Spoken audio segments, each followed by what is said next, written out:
I leaned back in the leather chair, the same chair that once belonged to Richard Coleman, my old boss. His name was still faintly etched on a brass plaque tucked in the corner of the desk, as if the universe wanted to remind me of where I had started. Sunlight poured in through the wide glass windows, catching on the polished edges of the mahogany table. My reflection looked back at me, poised, composed, confident.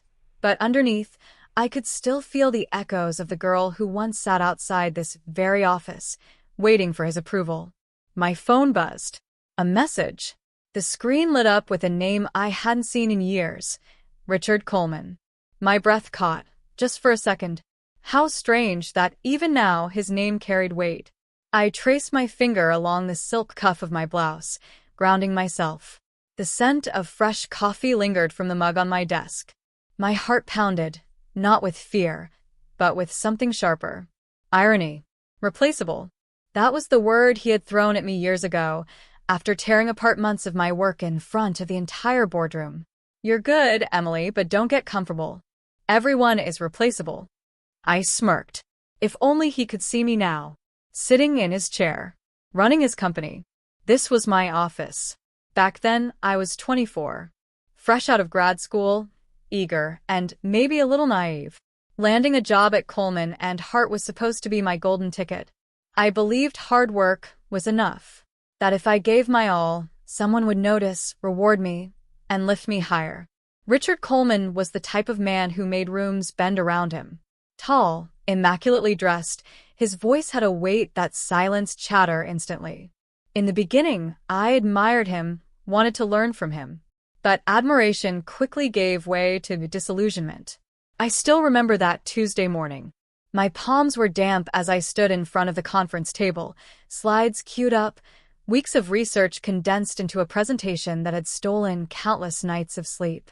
My heels clicked nervously against the floor as I spoke, pouring everything I had into the pitch. When I finished, the room was quiet. Richard leaned back in his chair, adjusting his cufflinks, his expression unreadable. Then, with a sharp laugh, he said, "Emily, it's fine.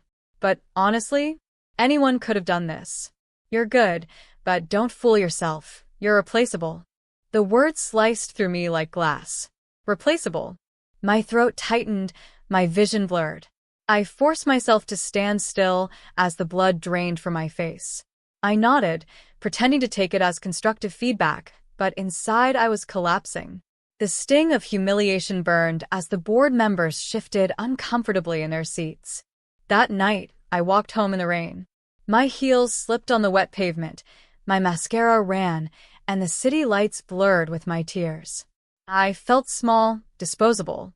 I sat on the floor of my tiny apartment, hugging my knees, whispering his words to myself like poison. Replaceable. Replaceable. It was then my grandmother's voice echoed in my memory. She used to tell me, "Emily, don't ever let a man decide your value. They'll try. Oh, they'll try. But your worth isn't theirs to measure." On my nightstand was her old leather-bound journal, one she'd given me when I left for college. I flipped it open, my hands trembling, and there it was, her handwriting on the very first page. "For the day you feel small, remember, a diamond doesn't beg to shine. It just does." I closed the book, wiped my tears, and made a decision. I would not be replaceable. Not in this industry. Not in my own life. The next morning, I typed out my resignation letter. My hands shook as I hit send, but for the first time in months, my chest felt lighter. I walked into Richard's office with my head high, dropped the letter on his desk, and walked out without waiting for his response. That was the last day I worked for him. But it was the first day I worked for myself.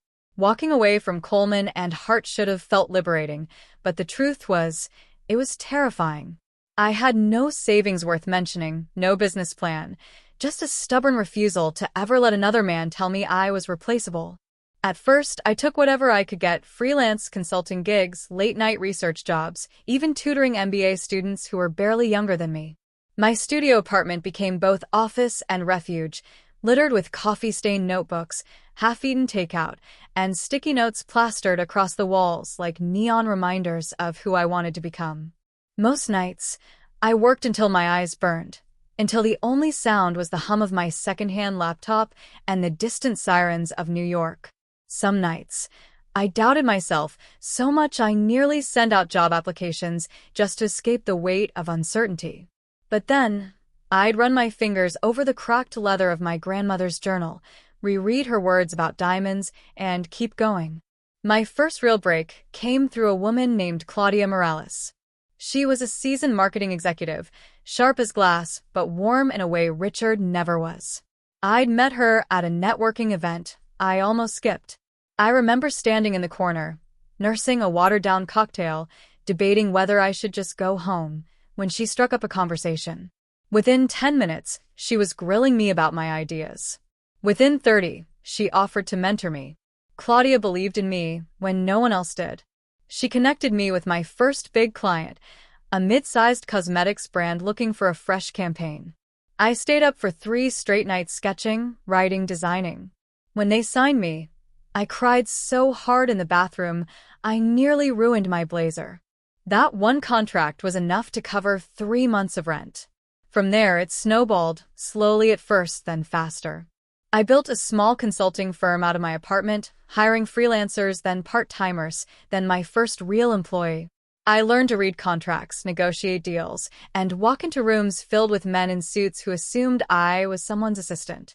Every time I proved them wrong, I tucked the victory deep inside me, quiet but powerful. There were setbacks too. Clients who vanished without paying. Campaigns that flopped. Nights when I stared at my bank account, wondering if I'd made a colossal mistake. But each failure carved me sharper, stronger. There were setbacks too. Clients who vanished without paying. Campaigns that flopped. Nights when I stared at my bank account, wondering if I'd made a colossal mistake. But each failure carved me sharper, stronger.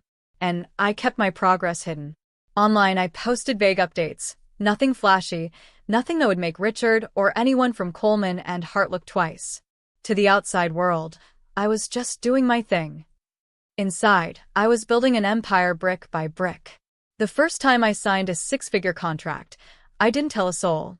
I celebrated alone, with cheap champagne from the corner store, sitting cross-legged on my bed with the city skyline glowing outside my window. I raised the glass to no one and whispered, "Replaceable, huh?" Years passed, and what began as a desperate scramble grew into something solid, something unstoppable. My company, Hartwell Strategies, was turning heads in the industry. By the time we landed our first Fortune 500 client, I knew I wasn't just surviving anymore. I was winning. Quietly. Steadily. And no one, especially Richard Coleman, had the slightest idea. The day I walked back into Coleman and Hart, the air tasted different. Maybe it was just me, or maybe success really does have a scent, sharp, electric, undeniable. Hartwell Strategies had just finalized the acquisition. What was once my prison had officially become mine. I stood in the lobby, my heels clicking against the polished marble, every sound echoing like a drumbeat. The receptionist, new, young, wide-eyed, looked up nervously. She had no idea who I was, but soon enough, she would. As the elevator doors slid open, my reflection stared back at me. Tailored navy suit, silk blouse, hair swept into a sleek knot. The girl who once ran through these halls, clutching files and swallowing tears, was gone. In her place was a woman carved by fire. When the doors opened on the 23rd floor, I stepped into familiar territory, the executive wing. The last time I had walked here, it had been with a resignation letter trembling in my hand. Now I carried ownership papers. My assistant, Jenna, was already waiting outside the office, my office. She handed me a folder, whispering, "They're all inside." I nodded, heart steady.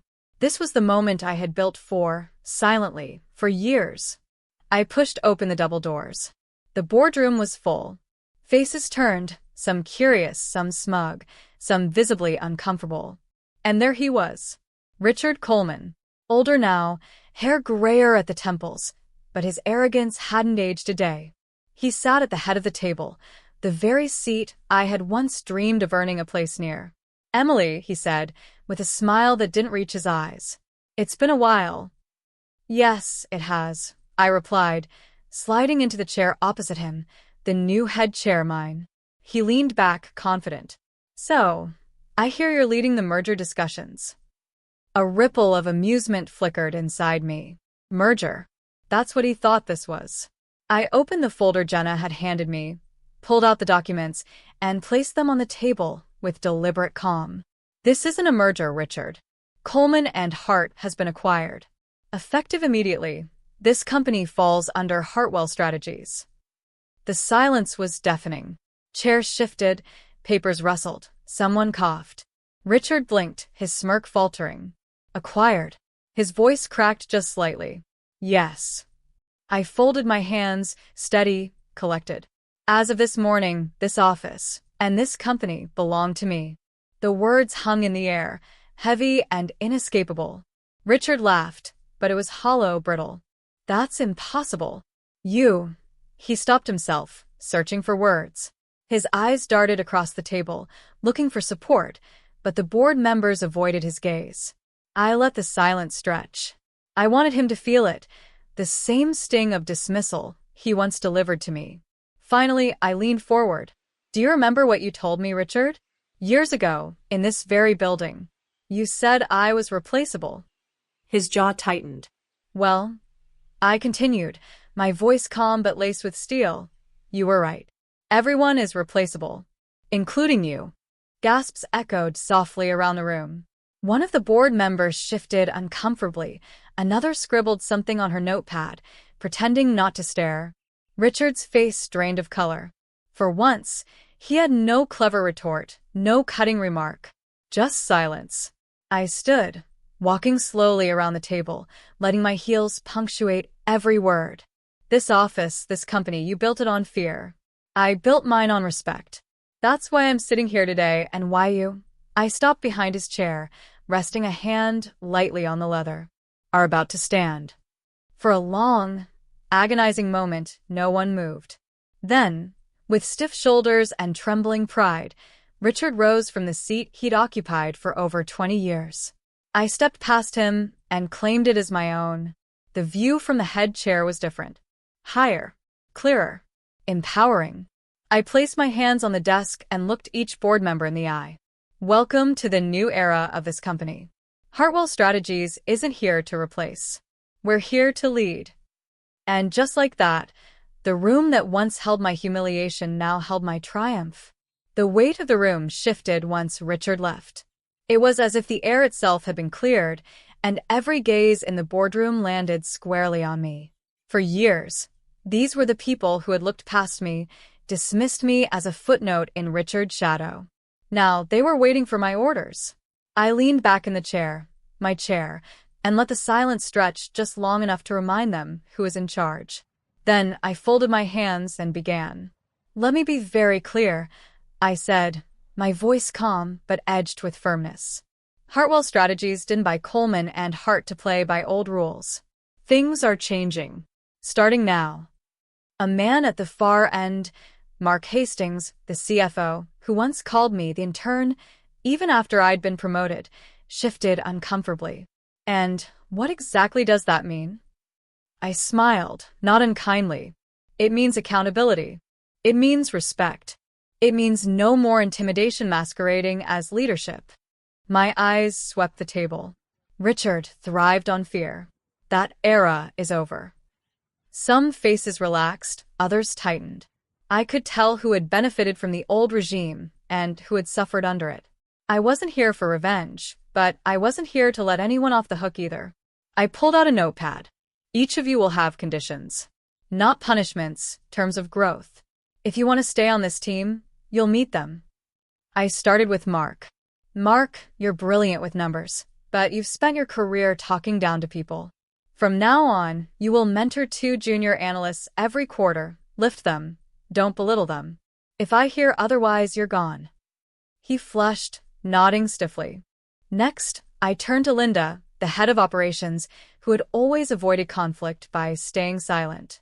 Linda, silence is complicity. You knew what Richard did to people. You looked away. From now on, you will be the one to build an employee wellness committee. You'll give them a voice. Her lips parted, surprised, but then she nodded slowly. One by one, I laid out conditions. Some were professional, some personal. You, stop undercutting women in meetings. You, step aside and let someone younger lead a project for once. You, take responsibility for your team's mistakes instead of throwing them under the bus.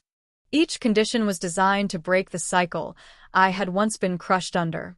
Finally, I looked at all of them together. And as for the rest of you, remember this. If you're here, it's because you can adapt. If you can't, the door is right there. No one spoke. Not a cough, not a whisper.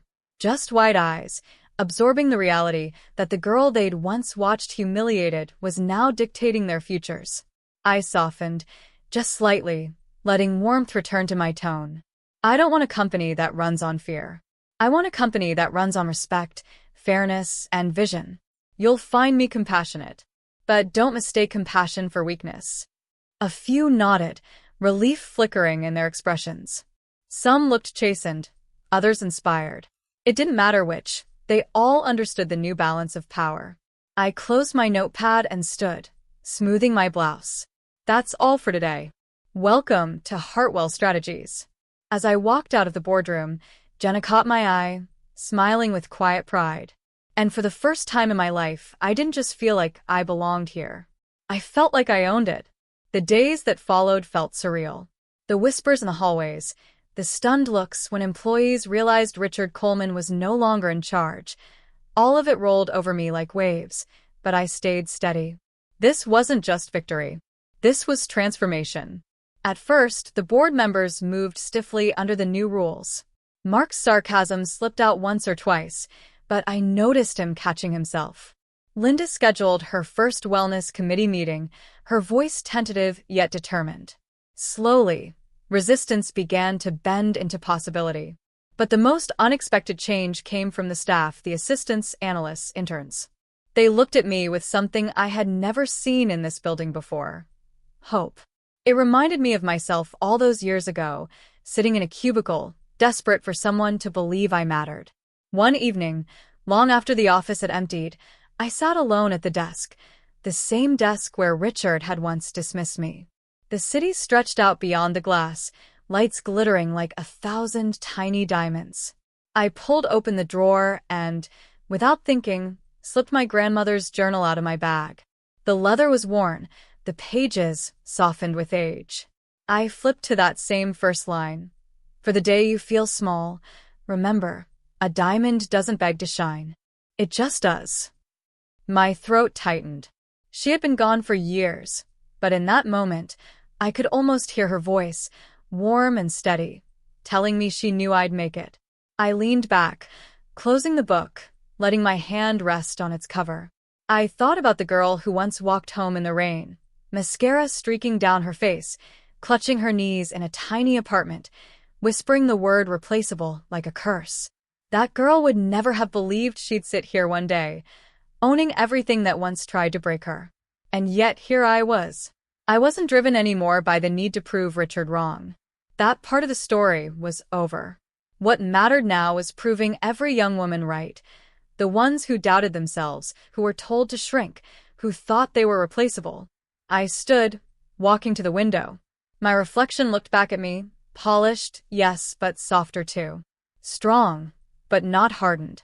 I smiled, a quiet smile only I needed to see. When I finally spoke, it wasn't for Richard, or the board, or even the city glowing beneath me. It was for me, for the girl I had been, and for every girl still finding her voice. He said I was replaceable, I whispered.